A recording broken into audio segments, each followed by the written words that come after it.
One of the main parameters determining the efficiency of a solar cell is the mobility of the charge carriers. Hello and welcome to Fluxium Science Shorts with me, Dr. Antonio Cabasvidani. Before we get started, make sure you subscribe, like and hit that notification button. For thin-film solar cells like perovskite and organic solar cells, mobility is typically given in centimeters square over volt per second. It indicates the net average velocity of free charges toward the electrodes under an external electric field, obtained by applying a constant voltage bias to the electrodes. The current in a solar cell depends on the mobility. Low mobility implies a lower current, which reduces the power output. A popular technique to measure the mobility in thin-film solar cell is the so-called CLIV. It stands for charge extraction by linearly increasing the voltage. An increase in voltage in the reverse direction is applied to the device to extract the mobile photo-generated charges. The voltage ramp induces a displacement current which depends on the ramp rate, the thickness, and the relative permittivity of the photoelectric layer. If charge carriers are present in the device, they are extracted and lead to a peak in the transit current. There are variations of the CLIV measurement depending on the way charge carriers are generated inside the device prior to the application of the extraction voltage. With dark CLIV, the device is in the dark and the extraction starts at 0 volts.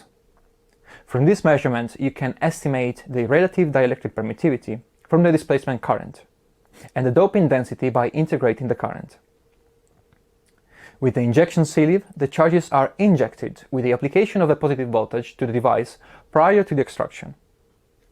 This technique is used to study recombination dynamics. With the photo CLIV, the device is under illumination prior to the extraction. With this setup, you can extract the mobility of the charges. The measurement presents a current overshoot, and the time where the current peaks is an essential parameter to quantify the mobility. But there's a catch.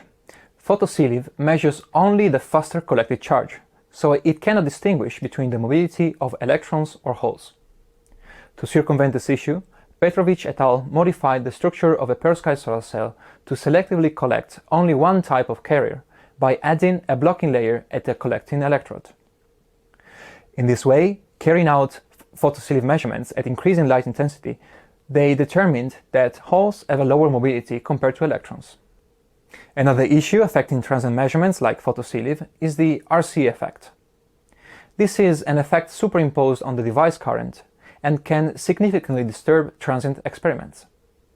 It is caused by the total series resistance caused by the TCO and measurement setup resistances and the geometrical capacitance of the device.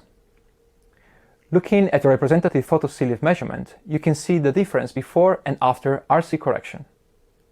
In the RC corrected curve, the initial current rise is less steep and the displacement current charging the capacitance is absent, so you measure only the charge current of holes and electrons.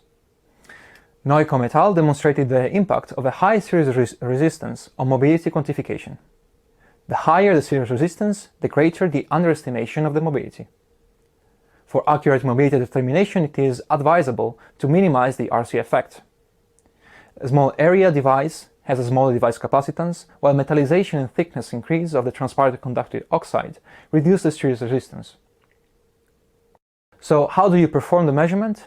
You can perform CLIV measurements on both perovskite and organic solar cells. Here an example of characterization of an organic solar cell with P3HD PCBM absorber with the all-in-one platform PIOS. With PIOS you can perform the RC correction with the built-in routines, and it is equipped with a software for easy control of the measurement parameters. In just a few clicks we can start photo CLIV measurements with varying extraction voltage ramp rate from 50 to 200 millivolts over second in this case, and constant illumination intensity. As well as varying illumination intensity from 2% to 100% of the maximum applied illumination here, with constant voltage ramp rate. In both cases, the solar cell is kept under VOC conditions before charge extraction.